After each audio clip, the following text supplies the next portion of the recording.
A gente está fazendo trilha no cangaço, acompanhando o cangaceiro mais famoso do mundo. O jovem Virgulino pegou o seu rifle, o seu mosquetão, engatilhou e atirou ao chão. Puf! Ao atirar, aquele clarão encontrou o objeto e a boca do rifle dele ficou vermelho, parecendo um lampião, que era uma fonte de energia daquela época, o lampião e o candeeiro. Foi aí que todos os cangaceiros falaram: acende-se o lampião. Para aguentar esse calor e se proteger, vou me proteger agora porque tá muito quente esse sol.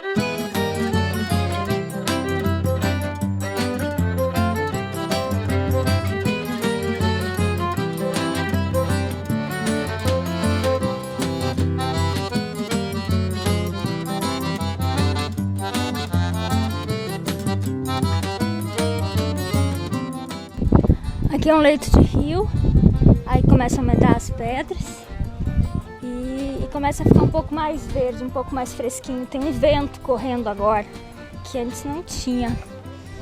E é meio um alívio, assim. E daqui a pouco acho que a gente vai parar já, porque a trilha é pequena, é só 1,7 km, mas por causa do sol é bem mais cansativa do que parece. Até hoje, muita gente acredita-se que o cangaço se iniciou com Virgulino Ferreira da Silva, o vulgo Lampião. Não foi. O cangaço ele ganhou força e repercussão com Lampião a partir de 1920. Os seus subgrupos andavam matando, roubando, saqueando, depredando, estupando, e o jovem Lampião levando a culpa de tudo de ruim que seus subgrupos faziam. E a sua fama cada vez mais crescendo.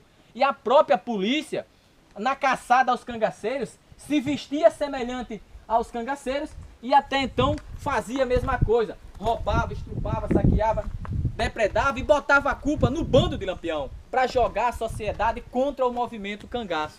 E até então foi assim que a fama dele foi crescendo, se repercutindo na região nordeste do Brasil. Por isso que as pessoas passaram a temer o nome e a imagem de Lampião. Ele levou um tiro, saiu manquejando, com um tiro que acertou o seu tornozelo, e até então ele saiu com seu rifle apontado para trás para ver se as volantes vinham.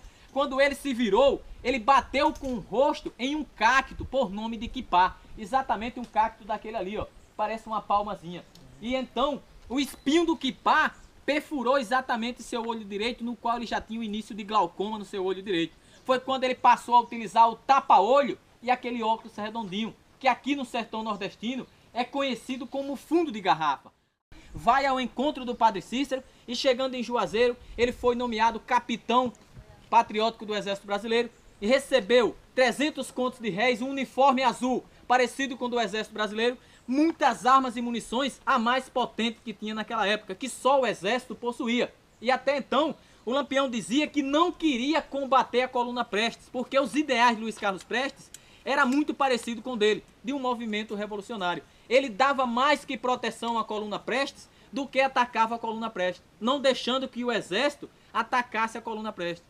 Quando o Exército estava se aproximando rapidamente da Coluna Prestes, o Lampião ele pegou seu revólver 32 e descarregou a carga todinha para o ar, para que Luiz Carlos Prestes entendesse que o Exército estava se aproximando da sua coluna. Assim ele se retirou do estado do Ceará. Quando o Lampião chega junto com o Exército no local, a Coluna Prestes já tinha atravessado o estado do Ceará rumo ao estado de São Paulo. Dali em diante, ele seguiu a sua vida normal de cangaceiro. Aquele uniforme azul passou a ser a farda tradicional dos cangaceiros e ele passou a se chamar Capitão Virgulino Ferreira da Silva. Com a entrada dessas duas mulheres no cangaço, a partir de 1930, diminuíram a onda de estupros, pois quando o Lampião levou Maria Bonita e Labareda levou Mariquinha, todos os outros cangaceiros passaram a ter suas próprias companheiras. Bem, o tempo se passou, Maria Bonita já dentro do cangaço, ela teve 4 gestações do Lampião, somente uma se vingou, ela teve 2 abortos espontâneos, meio a catinga, na vida no qual elas levavam, de combates constantes, de fugas repentinas,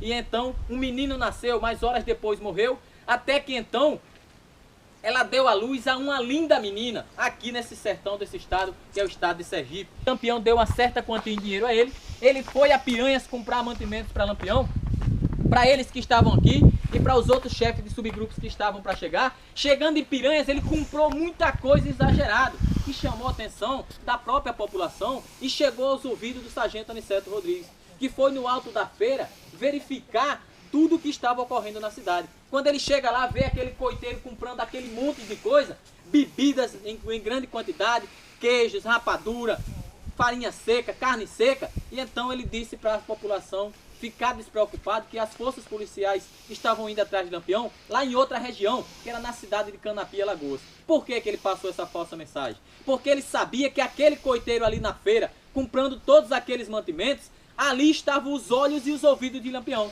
Ele ia ouvir a falsa mensagem que foi passada pelas forças policiais, chegar no coito onde Lampião estivesse, transmitir a mensagem. Dito e feito, ele chega aqui por essa trilha aí, pessoal, olha, montado no seu jegue, com os caçoar lotados de mercadoria, chega aqui, entrega a mercadoria para os cangaceiros e diz a Lampião que estava na sua barraca: capitão, fica tranquilo que as volantes estão atrás do senhor, lá em outra região. Lampião foi e disse: Pedro, posso confiar em sua informação? Ele disse: pode confiar que ela é segura. Ele confiou no seu coiteiro, tirou seus 3 vigias do alto da grota, trouxe aqui para dentro da grota, ficou aqui de peito aberto. Aqui ficaram bebendo, dançando e se divertindo, dançando chachado, jogando baralho, até altas horas, aguardando a chegada de polícia. E aqui a gente já começa a ver o Rio São Francisco, lá embaixo. Já começa a sentir a brisa do rio para refrescar. Eu tô louca para entrar nessa água de novo. Vale super a pena o passeio, mas é muito quente, então traz água, traz coisa para proteger o corpo. A seca fez eu desertar da minha terra, mas felizmente Deus agora se lembrou de mandar chuva pra esse sertão sofredor.